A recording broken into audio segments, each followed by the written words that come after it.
Hey guys, thanks for tuning in to another real-time edit. I got a bunch of photos to go through. I'm going to start with this one here, this lovely Florida scrub jay, in some not so great light. So the lighting was pretty strong by the time I started working with these birds on this particular morning. And so I set up specifically with backlight because front light was just going to be too harsh. It just wasn't going to look like I wanted it to. And I knew I had some really fun stuff to play with. So let's start editing this one. So I'm going to crop down. I'm going to leave this bird a little bit more centered than I normally would.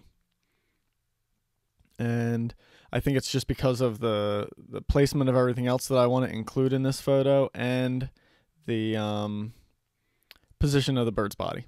So something like that works. I'm just going to get rid of that little orange thing on that side. All right, so first things first. Let's see. Start darkening the overall exposure. Then I'm going to kick the shadows up a lot. Bring the blacks way down, right? Maybe I went too dark. And then I'm actually going to darken around the bird with a gradient here. There we go. I think I can go more with the blacks. Maybe a little bit of dehaze in this one. Bring some of that contrast out.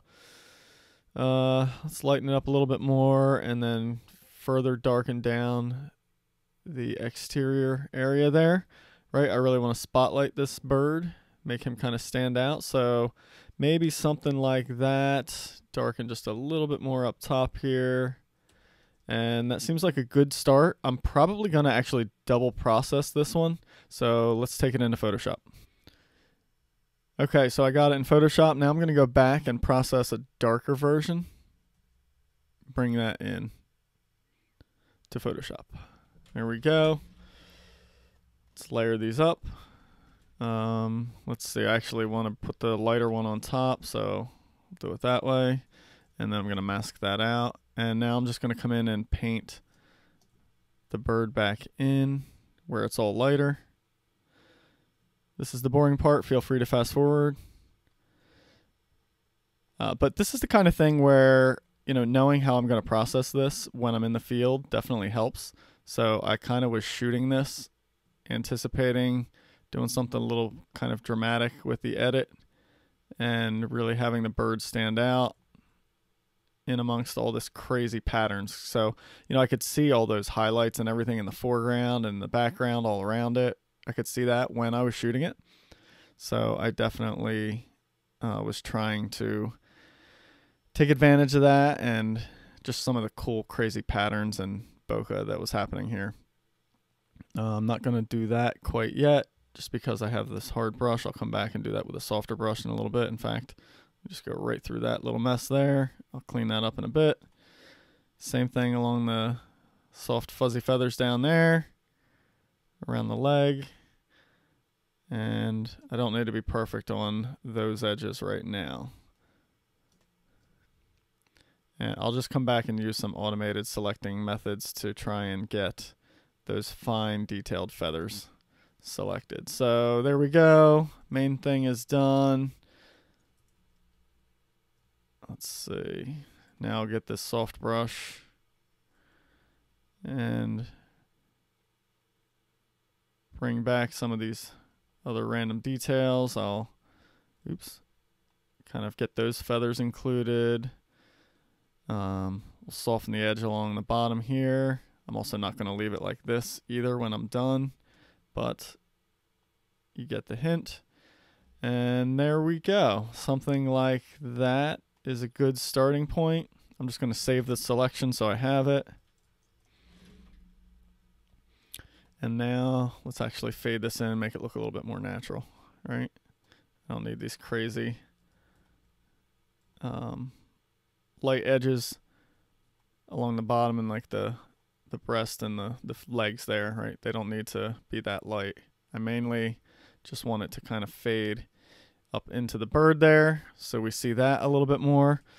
All right, cool. Gonna do a burn layer, just darken some of these bright bokeh balls down. There we go. So they're just a little bit less intense. I do like them as part of the pattern. I mean, there's a lot going on in this photo, but that's kind of what it's about for me. All right, contrast. Let's see. punch that up just a little bit. That's good. Now I'll do another layer just for the bird. Lighten him up even more. Bring that contrast back down. I don't like what's happening with the color, so I'm going to change the blending mode on that. Load up that selection, then I can paint it in. There we go. All right. Get the head to pop there. Now I'm going to do a dodge layer just for the catch light here. Something like that seems pretty good. And overall, it might be just getting a little bit too blue on the head. They are blue birds, but not that blue. It's like a little intense from all the contrast I added. So let me just warm everything up a little bit. And then lastly, I think I'm just going to darken some of these areas in the background a little further, just so they're not quite as eye-pulling. But, you know, again, like I said, there's a lot going on here. And that's just kind of what I like about the photo. It's not just a photo of this bird, it's a bird and all this other stuff that's happening. So there, I think I'm happy with that. So went from, let's see, we went from that right there to that. Pretty decent change on that one. Let me get it saved, get back into Lightroom, and I will show you the before and after. There you go. There's your before and after. Not so good. Pretty dramatic. So happy with that shot. Definitely something a little bit more interesting than just a standard portrait. I have plenty of those of this species, so I was really looking to do different stuff. So thanks for watching. Hope you enjoyed.